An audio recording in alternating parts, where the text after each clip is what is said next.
যে এক্সপেরিমেন্টটা করেছিল সেটা হচ্ছে বার্নওয়েলস থিওরির উপরে। সেই বার্নওয়েলস থিওরি আমরা দেখেছি যে ফ্লুইড যে এনার্জি গুলো সেগুলো কিভাবে কনজার্ভ করে। হ্যাঁ, আমরা আজকে সেকেন্ড এক্সপেরিমেন্ট দেবো, যেটা হচ্ছে বার্নওয়েলস থিওরির মধ্যে একটা অ্যাপ্লিকেশন বা ইমপ্লিমেন্টেশন যেটা আছে। তো আজকে যে এক্সপেরিমেন্টটা করবো তার নাম হচ্ছে flow through a venturimeter. Flow through তো বুঝতে, তার আগে আমাদের যেটা আসলে জানতো সেটা হচ্ছে ভেঞ্চুরিমিটার কি। এখন আমরা যেমন গতকালকে বা লাস্ট ক্লাসে যখন আমরা করেছিলাম যে ফ্লো মেজার করেছিলাম, ফ্লো মেজারটা কেউ করেছিল মনে আছে তোমাদের? ফ্লো রেটটা বা ডিসচার্জ কিউটা কিভাবে মেজার করেছিলেন তো বলতে পারবে? ডিসচার্জটা কিভাবে মেজার করেছিলে? তো কি বলবো? ওটা হ্যাঁ, বার্নৌলির থিওরামের মাধ্যমে আমরা স্যার মেজার করতে না না, তুমি কিভাবে কিউ কিভাবে বের করেছিলে মনে আছে? Volume by time. Very good. হ্যাঁ, এই তো ভলিউম ডিভাইড বাই টাইম। মানে যদি একটা বাকেটে একটা ফ্লুইড বা পানি জমা হচ্ছিল, আমরা 5 লিটার পানি জমা করেছি মনে করো, সেখানে আমরা টাইমটা হিসাব করেছি কতক্ষণ, তারপর আমরা টাইমটা কি বলে ভলিউমটাকে টাইম দিয়ে ভাগ করছি, তাই তো? সেখান থেকে আমরা ডিসচার্জ বা কিউ দিচ্ছি। এটা হচ্ছে একটা ফ্লো মেজার করার একটা টেকনিক, যেটা তুমি তোমার বাসায় করতে পারো, যে কোনো জায়গায় করতে পারো, আমরা ইজিয়েস্ট ওয়ে। কিন্তু এমন সিচুয়েশন হয়তো হয় বা হবে ইন্ডাস্ট্রিয়াল অ্যাপ্লিকেশন, যে সেক্ষেত্রে তোমার এই ধরনের কাছে সব ক্ষেত্রে এই ধরনের সুযোগ নাও থাকতে পারে। তার মানে আমরা তখন অন্য কিছু টেকনিক ইউজ করি, যে টেকনিকগুলোর মাধ্যমে আমরা ফ্লো রেট বা কিউটা দেখতে পারি। আমরা এখানে আজকে যেটা করবো সেটা হচ্ছে ফ্লো মেজারিং টেকনিক, কিভাবে কি ফ্লোটা মেজার করা যায়। যে ডিভাইসটা দিয়ে করবো বা যে ইনস্ট্রুমেন্টটা দিয়ে করবো সেটার নাম হচ্ছে ভেন্টিমিটার। মানে ওয়ান সেন্স যেটা বলতে পারি সেটা হচ্ছে ভেন্টিমিটার হচ্ছে একটা ফ্লো মেজারিং ডিভাইস। এটা হচ্ছে একটা ফ্লো মেজারিং ডিভাইস যা দিয়ে ফ্লুইড ফ্লো করা মেজার করা যায়। এবং এর মতো আরো বেশ কিছু ফ্লো মিটার আছে আমাদের মার্কেটে পাওয়া যায়। এছাড়া আমার অরিফিস মিটার আছে, যেগুলো দিয়ে আমরা ফ্লো মেজার করতে পারি। সবগুলোই দিয়ে ফ্লো মেজার করা সম্ভব। ভেন্টিমিটার একটা স্পেশাল টাইপ, অরিফিস মিটার আরেকটা টাইপ, একটা টাইপ আছে।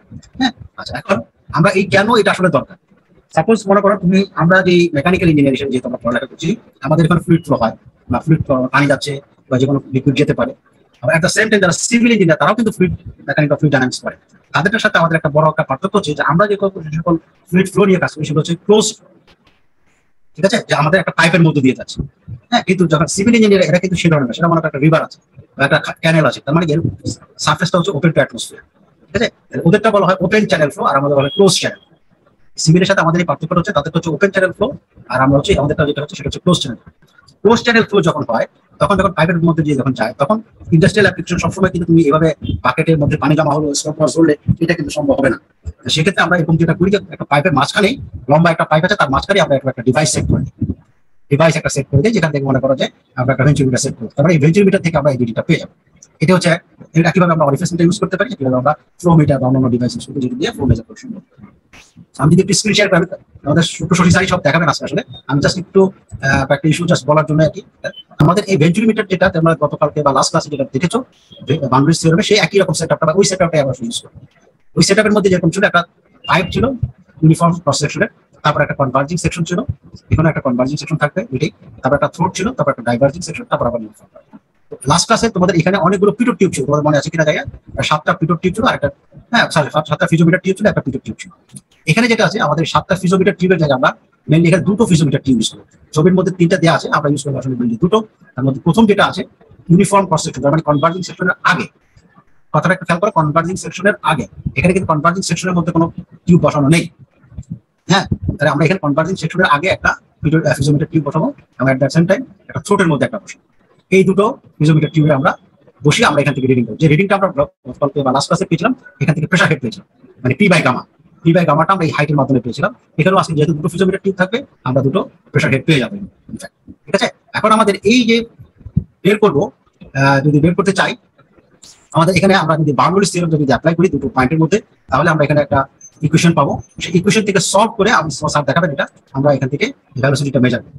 এখানে যে মেইন জিনিসটা যেটা হচ্ছে মানে ইম্পর্টেন্ট যে ইস্যুটা হচ্ছে, আমরা এই ভেন্চুরিমিটারটাকে যে কাজটা করবো ফ্লো মেজার করবো এবং এট দ্য সেম টাইম আমরা এখানে একটা ক্যালিব্রেশনে আমরা যাবো। এখানে আমরা যদি অবজেক্টিভ আসে আজকে ইয়েতে, এখানে দেখা যায় লেখাটা এখানে হ্যাঁ, এই যে 1 নম্বর টু ফাইন্ড দ্য সিডি, আমরা সিডিতে পরে আসছি, তারপর একটা প্লট করবো এবং এর সাথে একটা ক্যালিব্রেট করবো। আমরা এই ক্যালিব্রেশনটা আমি একটু জাস্ট বলার জন্য, ক্যালিব্রেশনটা হচ্ছে তুমি যখন ইঞ্জিনিয়ারিং যে কোনো ইনস্ট্রুমেন্ট ইউজ করতে চাচ্ছ, সেটা থার্মোকাপল হতে পারে, হ্যাঁ তোমার অ্যানোমিটার হতে পারে, হ্যাঁ ট্যাকোমিটার হতে পারে, যে ধরনের তুমি এখন পর্যন্ত যতগুলো তুমি ইনস্ট্রুমেন্ট ইউজ করেছো, সেগুলো ইউজ করার আগে যেটা করতে হয় এক্সপেরিমেন্ট করার সময় আগে সেটা ক্যালিব্রেট করতে হয়। আমি এক্সাম্পল হিসেবে বললাম, আমরা বাজারে থার্মোমিটার কিনতে পাই এবং থার্মোমিটার গায়ে লেখা থাকে এবং 95 Celsius Fahrenheit, 97 degree Fahrenheit, 100 degree Fahrenheit. তুমি কারো যদি জ্বর আসে সেই জ্বর মাপে। এখন আমি থার্মোমিটারে দেখতেছি যে আমার এখন টেম্পারেচার 99 আসছে, আমি এটা বিলিভ করলাম, আমি এটা বিলিভ করছি হ্যাঁ বডি টেম্পারেচার 99। আমি কেন বিলিভ করবো? এটা যে আদৌ কি 99 দিচ্ছে কি দিচ্ছে না এটা আমি কিভাবে অ্যাসিউম করবো? আর কোন আইডিয়া আছে এটা? ওকে আমি যদি বলি যে বাজারে থার্মোমিটারটা আছে, সেই টেম্পারেচার বডি দেখাচ্ছে 99 ডিগ্রি ফারেনহাইট, এবং আমরা সাধারণ মানুষ হিসেবে সবাই এটা কিন্তু বিলিভ করি যে এটা 99, এটা 99 জায়গায় 97ও না, আর 101ও না, তাই না? জি স্যার। হ্যাঁ, একটু রেসপন্ড করে, তাই না? তার মানে এইটা আমরা যেটা বিলিভ করি সেটা হচ্ছে এটা ক্যালিব্রেটেড করা আছে। তার মানে এখান থেকে যে মানটা আমরা পাচ্ছি সেই মানটা অ্যাকুরেট। তুমি যে তোমার সামনে যদি টেবিলে একটা যে স্কেল থাকে, যেখানে 6 ইঞ্চির একটা স্কেল, 10 সেন্টিমিটার একটা দাগ, এই 10 সেন্টিমিটার আসলে 10 সেন্টিমিটার কিনা সেটা তুমি কেউ জানো। তার মানে এটা আমরা ধরে নিই যে এটা ক্যালিব্রেটেড করা, এটা অ্যাকুরেট মান দিচ্ছে এখানে।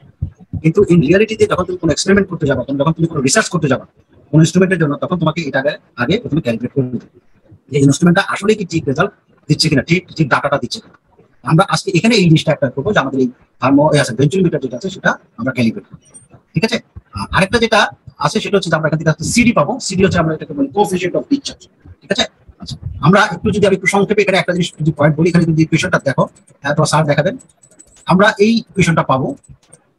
আসছে কি? হ্যাঁ, আমরা প্রথমে এই কন্টিনিউটি ইকুয়েশন ইউজ করবো। আমরা যেটা দুইটা ফিজিওমিটার টিউব এখানে বললাম, একটা পয়েন্টকে যদি 1 ধরি, একটা পয়েন্টকে যদি 2 ধরি, তাহলে 1 আর 2 এর জন্য আমরা এই কন্টিনিউটি ইকুয়েশনটা পেয়ে যাবো। তো A1 V1 = V2, এবং যেহেতু আমরা ডায়ামিটার জানি, ইউনিফর্ম ডায়ামিটার যে ফ্লোরের পাইপের সেটা জানি, তার মানে A1টা পেয়ে যাবো। থ্রোটের ডায়ামিটার জানলে থ্রোটের এরিয়া A2 পেয়ে যাবো। সো আলটিমেটলি আমি A1 আর A2 আমার জানা থাকবে এই পাইপের জন্য, ভেন্চুরিমিটারের জন্য। V1 আর V2 আমার জানা নেই, দুটোই আননোন। আমি যেটা করতে পারবো সেটা হচ্ছে V1 কে V2 রেসপেক্ট আমি চেঞ্জ করবো। কিভাবে চেঞ্জ করবো সেটা হচ্ছে যে আমরা এই উপরে আরেকটা যে ইকুয়েশন আছে, আমরা যদি একটু আসি, এই যে বাউন্ডারি ইকুয়েশনটা যদি আসি, এখানে দেখো এই ইকুয়েশনটা যে আমরা জানি যে কনজার্ভ করবে, তারপরে প্রেসার হেড এবং ভেলোসিটি হেড এই দুটো কনজার্ভ করবে 1 নম্বর পয়েন্ট এবং 2 নম্বর পয়েন্ট। আমি যেটা বললাম যে 1 নম্বর ফিজিওমিটার টিপ থেকে আমরা এই হেডটা পেয়ে যাবো, 2 নম্বর ফিজিওমিটার টিপ থেকে আমরা এই হেডটা পেয়ে যাবো। সো আলটিমেটলি এখানে আমার দুটো ইকুয়েশন আসছে, 1 নম্বর ইকুয়েশন এবং 2 নম্বর ইকুয়েশন। তার মানে আলটিমেটলি দুটো আননোন, V1 এবং V2, V1 আর V2। তারপরে আমি এখান থেকে একটা দুটোই আমি সলভ করতে পারবো। দুটোকে যখন আমি সলভ করবো, হ্যাঁ, দুটো যখন আমি সলভ করবো, তখন আমার এই ইকুয়েশনটা V1 = এই ধরনের একটা টার্ম, এই ধরনের একটা টার্ম আসবে। এই ব্র্যাকেটের মধ্যে এই যে রুট ওভারের মধ্যে যেটা আছে, এই জায়গাটা দেখো 2g / সামথিং, এটা হোল জিনিসটা একটা কনস্ট্যান্ট, এই হোল জিনিসটা একটা কনস্ট্যান্ট। তার সাথে আমার এখানে এটাকে আমি লিখতে পারি P1/gamma - P2/gamma, এইভাবে লেখা যেতে পারে। তার মানে এটা হচ্ছে তোমার দুটো যে হেড পাবো আমরা ফিজিওমিটার টিউব থেকে, সেটা P1/gamma মানে এই টিউবের হাইটটা, এই টিউবের হাইটটা P1/gamma, আর P2/gamma মানে হচ্ছে এই টিউবের হাইটটা। সো এখান থেকে আমরা এই জিনিসটা পেয়ে যাবো। তাহলে আলটিমেটলি এই যে জায়গাটা যেটা আছে, এটা হচ্ছে একটা কনস্ট্যান্ট, এই জায়গাটা হচ্ছে কনস্ট্যান্ট। আলটিমেটলি তুমি যে P1/gamma যেটা পাবা, H1 মানে ছোট হাতের H বা যে হাইটটা পাবা, এই আরেকটা হাইট পাবা, এই দুইটাকে আমরা বিয়োগফলটাকে বলছি বড় হাতের H, বড় হাতের H। সো এখানে হচ্ছে কেটা কনস্ট্যান্ট। সো এই কেটা যদি কনস্ট্যান্ট হয়, তাহলে আমি এখান থেকে V1টা পেয়ে গেলাম। V1টা আমি যখন পেয়ে যাবো, এই V1 যদি জানি, এই যে V1 এখানে যদি 2 নম্বর ইকুয়েশন দেখো, তাহলে তার সাথে যদি আমি A1টা গুণ করি, তাহলে কিন্তু এটা কি ফ্লো রেট, Q এর সূত্র, ডিসচার্জের সূত্র, Q = A1 × V1। তার মানে আমি এখান থেকে V1 মানটা আমি এখানে যদি বসাই, তাহলে আমি পেয়ে যাবো এই যে নিচে লেখা আছে 4 নম্বর ইকুয়েশনটা দেখো, 4 নম্বর ইকুয়েশনে এই যে H, এই যে 4 নম্বর equation Q1 = A1 × V1। V1 এর মানটা আমি এখান থেকে যদি বসাই, আলটিমেটলি এখানে আমি আরেকটা এই K1 এর সাথে A1 গুণ হচ্ছে, তার মানে আমি আলটিমেটলি একটা H বড় হাতের K লিখলাম, এটা কনস্ট্যান্ট H। সো আলটিমেটলি দেখো এই সূত্রটা কি হচ্ছে, কেটা কনস্ট্যান্ট, তার মানে আপনার ভেন্চুরিমিটারের জন্য কে এর মানটা constant, it depends on the values of diameters এবং জি। তো আমি এখান থেকে কেটা পেয়ে যাবো, বাকি থাকে শুধু এই H। সো তুমি যখন একটা ফিজিওমিটার টিউব ভেন্চুরিমিটার টিউব যখন কোনো একটা ক্লোজ পাইপের মধ্যে বসাবা, তখন এই হাইটটা পাবা, এই হাইটটা H1টা পাবা, আবার এখানে ছোট হাতের এই H2 পাবা। H1 আর H2 যেটা পাবা, এই দুটো বিয়োগফলকে বড় হাতের H। সো তুমি এই ইকুয়েশনের মধ্যে শুধু এই H টা বসালেই তোমার এই Q চলে আসবে। এই হচ্ছে আমাদের কাজ, এই হচ্ছে আমাদের কাজ। আমরা কে মান জানবো অলরেডি, কারণ এটা একটা কনস্ট্যান্ট। H এর মানটা শুধু আমরা বের করবো, আলটিমেটলি Qটা পেয়ে যাবো। এই হচ্ছে আমরা যে কাজটা করলাম, এই কাজ হচ্ছে আমাদের থিওরিটিক্যালি, এটা আমরা থিওরিটিক্যালি বের করবো। আমরা একইভাবে আমরা আরেকটা কাজ করতে পারি, সেটা আমরা গত ক্লাসে যেভাবে করেছি ডিসচার্জ সেভাবে বের করতে পারি। সেটা হবে তোমার প্র্যাকটিক্যাল বা অ্যাকচুয়াল যেটা, এবং এই অ্যাকচুয়ালটা আমরা বের করবো। দুটোর মধ্যে ভাগ করলে ভাগফল যেটা হবে, নর্মালি তোমার থিওরিটিক্যালটা বড় হবে, অ্যাকচুয়ালটা ছোট হবে। সেই ক্ষেত্রে এই ভাগফল যেটা হচ্ছে ইট শুড বি <1, এটাকে বলা হচ্ছে সিডি বা কোএফিশিয়েন্ট অফ ডিসচার্জ। এটা আমরা পাবো আমাদের অবজেক্টিভের মধ্যে যেটা আছে, এই অবজেক্টিভে আমরা এটা দেখব, ঠিক আছে? To find the CD for venturimeter, এটা আমরা দেখব। আরেকটা যেটা আছে, যেটা তোমার সারা একটু ডিটেইলসে দেখাবে, সেটা হচ্ছে এই যে আমরা এখানে একটা জিনিস আছে, to plot the Q versus H যেটা গ্রাফ। এই যে আজকে আমরা যে প্লটটা করবো, নর্মাল যে আমরা গ্রাফ করি সেই গ্রাফের মতো না, আমরা এটা logarithmic graph, log graph paper, যেটা হয়তো দেখেছো কিনা আমি জানি না। লগ গ্রাফ পেপার নর্মালি আমরা যে গ্রাফগুলো ইউজ করি সেটা হচ্ছে যে X এবং Y নর্মাল গ্রাফ পেপার। কিন্তু লগ গ্রাফ পেপারের মধ্যে X অক্ষটা লগারিদমিক স্কেলে থাকবে, Y অক্ষটাও লগারিদমিক স্কেলে থাকবে। সো ইন দ্যাট সেন্সে তুমি শুধু সেখানে প্লট করবে। কেন লগারিদমিক স্কেলে আমরা প্লট করবো? কারণ আমাদের এই সূত্রটা যদি একটু খেয়াল করো, এই যে আমরা যদি বের করতে চাই, সাপোজ এই যেখানে কথা যদি Q = যদি এভাবে বের করতে চাই, হ্যাঁ, বা আমরা যদি এভাবে আরেকটু যদি চেঞ্জ করে আনি, এই কোশ্চেনটা নিয়ে আসি, সাপোজ মনে করো এই যে এটা C⁻H⁻n আসবে, এটা মনে করো এখানে যদি এটা ওয়াই লিখি, তো ওয়াই ইকুয়ালস টু সাপোজ মনে করো C into H to the power n। H এর মান যখন 1 আর সি এর মান যদি 1 হয়, তাহলে এখানে যদি পাওয়ার দুইটা n এর মান যদি স্কয়ার হয়, তাহলে আমরা ইজিলি বের করতে পারি ওয়াই মান 1 হবে। কিন্তু যদি এইচ এর মান যদি 2 হয়, তাহলে 2 ইনটু 2 টু দি পাওয়ার 2, এটা তাহলে হবে 4, তাহলে ওয়াই এর মান 4 হবে। 3 হলে 29 হবে, তাই তো? যদি 4 হয় তাহলে 16 হবে, এবার 5 হলে 25 হবে, 100 হলেও কত হবে? 10,000 হয়ে যাবে স্কয়ার কারণে। কারণ এই যে ভ্যালুগুলো আমি দেখতেছি, আমরা যদি নরমাল গ্রাফে যদি এটা প্লট করতে চাই, তাহলে সেক্ষেত্রে গ্রাফ প্লট করা যাবে না, কারণ এক্স এবং ওয়াই এর মধ্যে ভ্যারিয়েশন অনেক অনেক ভ্যারিয়েশন, যার কারণে এক্স যে হারে বাড়তেছে ওয়াই তার থেকে অনেক বেশি গুণ বাড়বে, যার কারণে তুমি নরমাল এক্স গ্রাফে এটা প্লট করতে পারবে না। যার কারণে আমরা সিম্পলিফাই ওয়েতে যেটা করি সেটা হচ্ছে লগারিদমিক নিয়ে। লগ নিলে যেটা হয়, আমরা যদি এটাকে লগে নেই, তাহলে এই দেখো, এই আমি সিনটা একটু বড় করলে মনে হয় যদি একটু সংক্ষেপে বলি, এটাকে যদি লগে নাও, তাহলে আমি যদি এটাকে এপাশে যদি ওয়াই থাকে, বা এটা হচ্ছে কিউ এ, এটা হচ্ছে কিউ এ বা কিউ যদি বলি, তাহলে কিউ লগ নিলে লগ কিউ এ এটা আসলো ইকুয়ালস টু, এটা মাল্টিপ্লিকেশন সাইন আছে log C plus N log H আসবে। তার মানে যদি খেয়াল করে দেখো, আমরা যদি লগারিদমিক স্কেলে এই গ্রাফটা যদি প্লট করি, তো এই গ্রাফটা আসবে y equals to mx plus c, এই ফর্মে স্ট্রেট লাইনের একটা ইকুয়েশন চলে আসবে। এটা কিন্তু নন লিনিয়ার একটা কার্ভ। 6 নম্বর ইকুয়েশন একটা নন লিনিয়ার কার্ভ, এটাকে আমরা এই লগ নিলে এটা স্ট্রেট লাইনের একটা কার্ভ হবে। তো সেখান থেকে আমরা এই গ্রাফটা প্লট করে বাকি জিনিসগুলো বের করব। সো আমরা এখান থেকে যখন স্লোপ নিব, সেই স্লোপটা হবে এখানে পাওয়ার এই n এর মান, সো সেটা আমরা বের করতে পারবো। একইভাবে আমরা সি বের করতে পারবো আলটিমেটলি, এটা তোমার স্যার দেখাবেন একটু পরে এগুলো ডিটেইলস। আমি যেটা মেইন পয়েন্টটা যেটা বলছি, এই গ্রাফের আমরা এখানে ক্যালিব্রেট করবো। আমরা যে আমাদের যে ভেঞ্চুরিমিটার আমাদের আসিমুল্লাহ বা মেকানিক্যাল প্রোগ্রামের জন্য যেটা আছে, যে ল্যাবের মধ্যে যে ভেঞ্চুরিমিটার, ডুয়েটে হয়তো একটা আছে, এমআইএসটি তো হয়তো আছে, চুয়েটে আছে, রুয়েটে আছে, সব জায়গায় হয়তো আছে, কিন্তু আমাদেরটার জন্য একটা সিডি ভ্যালু ফিক্সড, ডুয়েটেরটা হয়তো একটা সিডি ভ্যালু ফিক্সড। হ্যাঁ, এভাবে মানে আমরা যেটা করবো সেটা হচ্ছে আমাদেরটা এই মানটা আমরা ক্যালিব্রেট করে দেখবো যে আসলে এটা কি ঠিক ডাটা দেয় কিনা। ঠিক আছে, এই ক্যালিব্রেশনটা আমরা করবো। এই ক্যালিব্রেশনটা one of the most important part for doing the experimental work. তুমি যখনই কোনো এক্সপেরিমেন্টাল ওয়ার্কের জন্য যখন রিপোর্ট সাবমিট করবে, তখন তোমাকে প্রথমে যেটা দেখাতে হবে সেটা হচ্ছে ক্যালিব্রেশন। ঠিক আছে, আমি পরে হয়তো আবার একটু আসবো। শশীকে বলছি, শশী তাহলে তুমি এখন কন্টিনিউ করো। তো আজকে ক্লাসে স্যার যেটা বললেন আর কি, যে আমরা কি কি করবো, স্যার মোটামুটি পুরোটা একটা ওভারভিউ দিলেন। আমরা একটু ডিটেইলস ক্যালকুলেশনটা দেখবো, আর আমরা আমাদের এই সেটআপ থেকে ডাটাটা কিভাবে কালেকশন করতে হয়, আমাদের সেই ডাটাগুলোকে দিয়ে আমাদের ক্যালকুলেশন প্রসেসটা কিভাবে করতে হয়, এবং আলটিমেটলি আমাদের এখানে একটা ইচ্ছা আছে, আমরা একটা কাজ করতে চাই। হ্যাঁ, সেই কাজটা আমরা আরেকটু পরে আলোচনা করে সেটা আমরা দেখাবো যাবে কি করতে চাই। তো স্যার যেটা বললেন, আমি একটু ভিজুয়ালি জিনিসটা আবার একটু বলি, যে একটা জায়গা দিয়ে যদি ফ্লুইড ফ্লো করে, হ্যাঁ, তাহলে আমরা সেখানকার ভেলোসিটি, টেম্পারেচার বা প্রেসার এটা জানতে চাইতে পারি। আমাদের ম্যানোমিটার যেগুলো আছে, আমরা এটা একটা pressure measuring device, thermometer, thermocouple, এগুলো টেম্পারেচার মেজারিং ডিভাইস। সেরকম এই যে আমরা বলছি ভেঞ্চুরিমিটার, এটা একটা ফ্লো মেজারিং ডিভাইস। তো নর্মালি ইন্টারনাল ফ্লোর ক্ষেত্রে আমরা যেটা চাই সেটা আসলে ফ্লুইডটা কি ফ্লো রেটে ফ্লো করছে। হ্যাঁ, ইন্টারনাল আমি যদি একটা পাইপ আঁকি, পাইপের মধ্যে দিয়ে ফ্লুইডটা কি ফ্লো রেটে যাচ্ছে সেটা যদি আমি জানতে চাই, তাই না? আমি যদি ফ্লো রেটের ইকুয়েশনটা লিখি, ফ্লো রেট, হ্যাঁ, ইনকম্প্রেসিবল ফ্লোর জন্য ফ্লো রেট সমান হলো ভেলোসিটি টাইমস তার ক্রস সেকশনাল এরিয়া। তো আমি পাইপের বাইরে থেকে কিন্তু এই পাইপটাকে বাইরে থেকে কিন্তু এটা মেজার করা যায়, ডায়ামিটার কত, থিকনেস যদি আমরা জানি, তাহলে আমি পাইপের ক্রস সেকশনাল এরিয়াটা কিন্তু মেজার করতে পারি। এবং এটা কিন্তু আমাদের পাইপের মধ্যে দিয়ে ফ্লুইড যখন ফ্লো করছে এক একটা সময় উইথ রেসপেক্ট টু টাইম, এই ভ্যালুটা কিন্তু চেঞ্জ হয় না। তাহলে আমি যদি এটার ভেতরে শুধু ভেলোসিটিটা বের করতে পারি, তাহলে কিন্তু আমি এখান থেকে ফ্লুইড কি ফ্লো রেটে ফ্লো করছে সেটা আমরা বের করতে পারবো। তো আমাদের এই অনেক ফ্লো মিটারিং ডিভাইসগুলো অ্যাকচুয়ালি ভেলোসিটি মিটার। তো ভেঞ্চুরিমিটারটা আমাদের এক ধরনের ভেলোসিটি মিটার। আমরা আজকে যে চ্যানেলটা দেখবো, এই চ্যানেলটা দিয়ে আমরা অ্যাকচুয়ালি ভেলোসিটিটা মেজার করবো, আমাদের চ্যানেলটা দিয়ে কি পরিমাণ ফ্লুইড কোন ভেলোসিটিতে যাচ্ছে এবং যে জায়গা দিয়ে যাচ্ছে সেটা ক্রস সেকশনাল এরিয়া গুণ দিয়ে আমরা সেখানকার ফ্লো রেটটা বের করতে পারবো। আচ্ছা, তো এখন স্যার যে আবার বললেন যে আমরা গতদিনও তো ফ্লো রেট বের করেছি। আমাদের গতদিন ফ্লো রেট বের করাটার যে সিস্টেমটা ছিল সেটা হচ্ছে ওল্ডেস্ট এন্ড অ্যাকুরেট সিস্টেম। আমরা যদি বলি যে এখানে আমরা একটা আউটলেটে আমরা যদি একটা বাকেট রেখে দেই, হ্যাঁ, ফ্লুইডটা এখানে এসে স্টোর হলো, আমরা একটা নির্দিষ্ট সময় তার ভলিউমটা জানলাম, আমরা সময়টা নিলাম যে কত সময় সে এটা ফ্লুইডটা এই পুরোটা, হ্যাঁ, কে ফিল আপ করেছে, সেই টাইমটা যদি আমি নিই, তাহলে কিন্তু আমি একটা ফ্লো রেট পেয়েই যাচ্ছি। এটাও একটা ফ্লো রেট।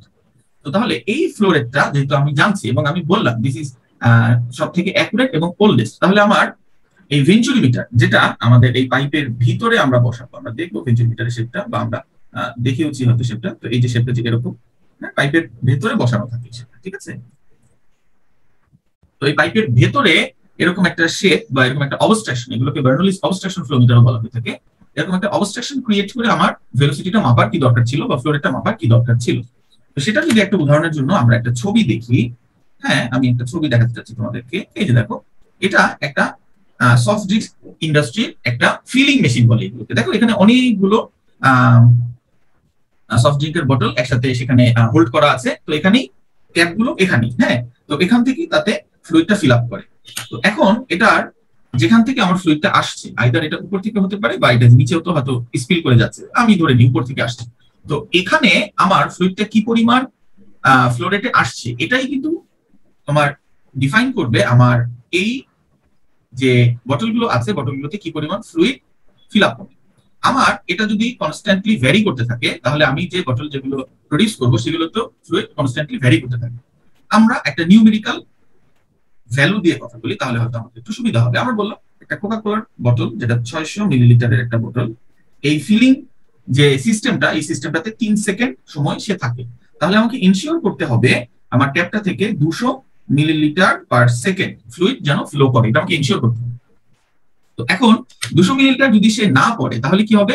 আমার কোকের বোতলগুলো যখন আমি প্রডিউস করব, আমার কনজিউমার এটা কিনবে, এটা একটা লটারির মতো হয়ে গেল যে কিনলো 600 মিলিলিটার পেলো 700, বা কিনলো 600 মিলিলিটার পেলো 500, তাই না? এটা কিন্তু তখন আমার বিজনেসের জন্য ব্যাড হবে, রেপুটেশন খারাপ হবে।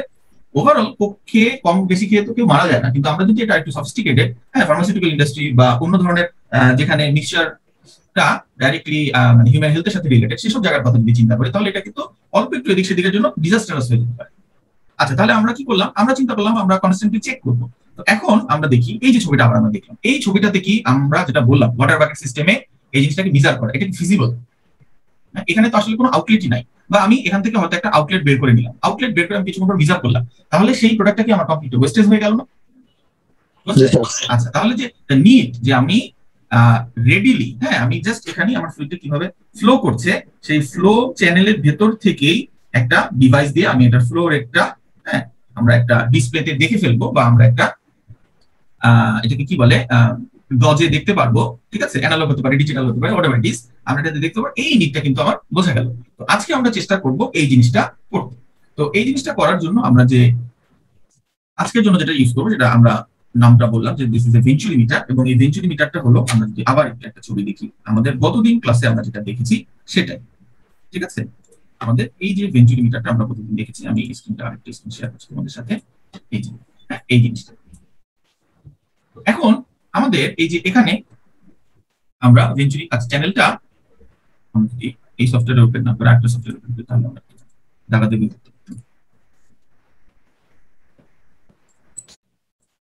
ঠিক আছে,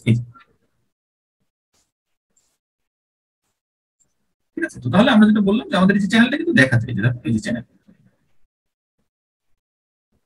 ঠিক আছে? এটাই আমার ভেঞ্চুরি মিটারের শেপ, ঠিক আছে? পাইপের মধ্যে এটাই আমার ভেঞ্চুরি মিটারের শেপ। আমাদের এই শেপে আমরা এই পোর্শনটাকে বলি কনভার্জিং, এই পোর্শনটাকে আমরা বলি থ্রোট, আর এর পরের পোর্শনটাকে এখান থেকে একটু আমরা বলি এদিকে সেকশন, ঠিক আছে? তো এখানে যে জিনিসটা হয়, আমার পাইপের যে ডায়ামিটারটা, হ্যাঁ এটা আমার পাইপের ডায়ামিটার, এটা আমরা বললাম D1। এখানেও আমরা আবার পাইপের ডায়ামিটারটা পেতে চাই, এটাও D1। থ্রোটের আরেকটা ডায়ামিটার থাকে, হ্যাঁ থ্রোট ডায়ামিটার, স্মলার একটা ডায়ামিটার।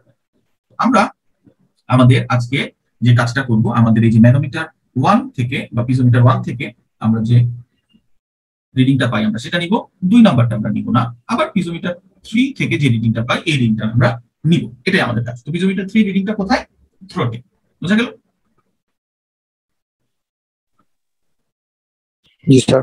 তো তাহলে আমরা যদি এখন আমাদের এই চ্যানেলটাই আমরা আমাদের আবার ড্রয়িং শিটটাতে ফিরে যাই।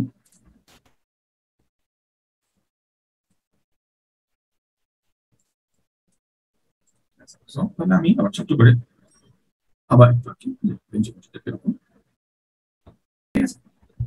তাহলে আমরা বললাম আমাদের এই পয়েন্টের যে ডায়ামিটারটা,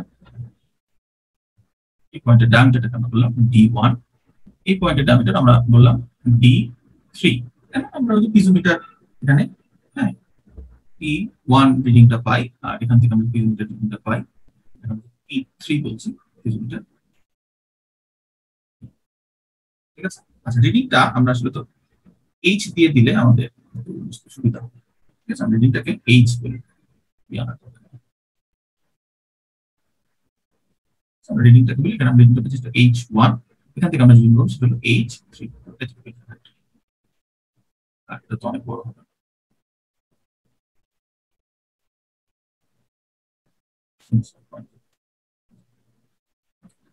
আচ্ছা, সো এটাই আজকে আমাদের রিডিং। তো এই রিডিং গুলো নিয়ে আমি কি করতে পারি? আমি বললাম এটা আমার পজিশন 1, এটা আমার পজিশন 2।